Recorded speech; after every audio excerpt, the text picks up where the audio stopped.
always kind of been a typical guitarist songwriter in the sense like I'd come up with a riff and then, you know, maybe a chorus, but most of the time it'd be right, oh, and then that can lead on to a verse and then to a chorus.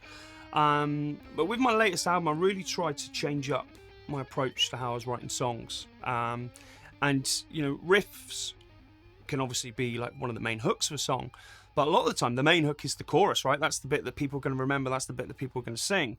So for this album, a lot of the time I was trying to come up with a good chorus first, and actually I ended up with probably about 6 or 7 different choruses recorded that didn't belong to any song yet. And then I'd have a bunch of riffs and then start matching things up.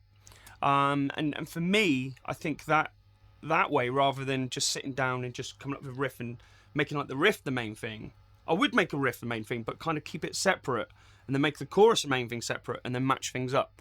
Do you know what I mean? It was just, like I said, I think it's a typical guitarist thing where you kind of write a riff and then, you know, the other stuff can almost become like a bit of an afterthought, whereas actually like the chorus is like the main thing.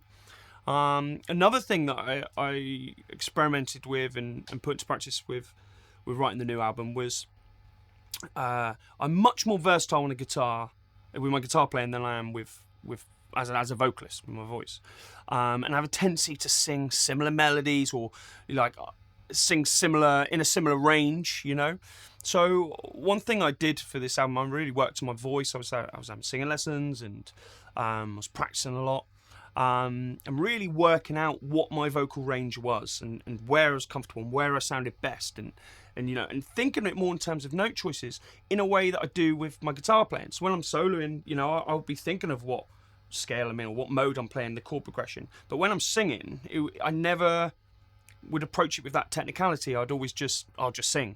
But then I'm limited by my singing ability, which isn't as good as my guitar playing. So I kind of mixed it up on this and actually wrote some vocal melodies as a guitar line and then sang that, because it was forcing me to, you know, I could come up with more melody ideas with my fingers than I could with just my voice. And that for me opened up a whole new world, really, understanding my vocal range more and understanding you know, note choices to start singing on, because when I play guitar I'm fully aware of what notes I'm playing and what chord tones I'm hitting, but when I'm singing I don't think like that. I sing like naturally and just what feels, because that's just how I've always done. I'm not I've studied a lot of guitar, but I hadn't studied a lot of vocals. So applying some of what I've done on guitar playing for the past 30 years to my voice really opened up and opened up the possibilities, and it's resulted in me having, you know, a lot more hooks, a lot more catchy things, better choruses and better just different things, really different melodies. This is my 4th album now.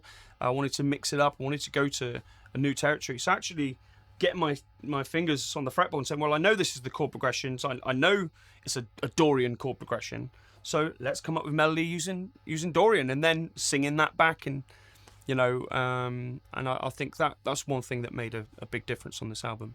When I'm in songwriting mode, I'm always thinking. I'm driving around in the car or whatever, and you know, one of the most popular songs off the new album, My Parade, I really wanted like to write a big sing-along song.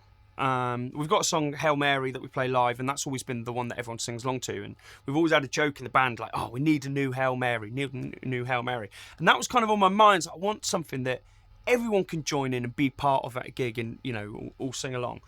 And I just played at the Milan Guitar Show, and it was November 2019. I was flying back, and this was going around my head, and I was just thinking, and I came up with the initial melody. And I was on a plane. I was like, you know, I was not trying to cause too much of a scene. I was like humming it into my phone. I only had like the first line, "This is my parade," and then I was just kind of like da da da da da da da da, and didn't have any other lyrics. And then I was driving out of Bristol Airport, and I was about the second roundabout out, and it came to me, and I pulled over straight away and sang it to the voice memo, and that's what became the chorus now. And that song actually got rewritten about 6 times before we settled on the final version. That was one that the chorus was super strong, But then, like I was saying earlier about with like the guitar riff, sometimes you can write really good guitar riff and then the rest of the song just kind of just falls around it. This was like the chorus was really good, but everything else was just like not really up to it. It started off, I had like a slidey guitar riff. It didn't quite have the impact it has now, and yeah, I rewrote the verses, working with a friend of mine in Nashville, writing on Zoom sessions, Blair Daly, top songwriter. And then the last thing was actually the riff. I changed the riff on it. Like before, it was like I can't remember what the initial riff was, but it was really simple. It was just something like.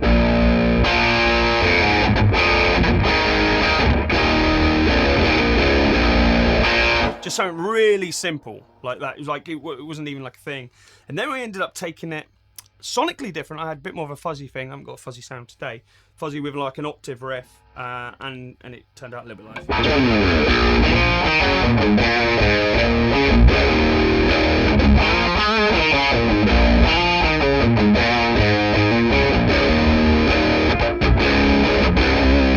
Which became a bit more of a hook in itself. But that was written completely separate. That was something that was, I was trying to come up with an idea for another song, and then I married them together, and then it was like, finally got it. But it took 6 times, and that's kind of, that was probably the only positive thing. The pandemic really was that I had time to do that with the songs. I had time to refine things. I had time to, do that, sit down and work on ideas and piece things together. Whereas actually, if my touring schedule had carried on and the pandemic didn't happen, I would have probably settled on the second version of that, and that song wouldn't have been anywhere near as good as I think it is now. I find that when I pick up the guitar, I mean, I don't really practice anymore, but you should practice. I was very, very studious when I was younger. I used to have a really strict practice regime. I was a lot more technically proficient in my teens. I used to do a lot more like instrumental stuff, a lot of jazzy fusion stuff, and my dexterity was a lot better, and my technique was a lot better. But I don't really practice anymore.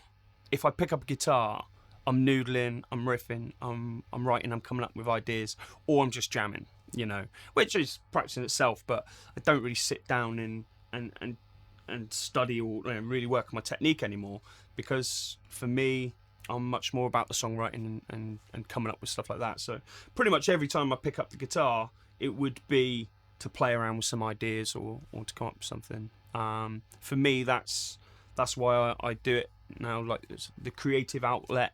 It's almost a cathartic experience for me, and it's something that is good for me personally.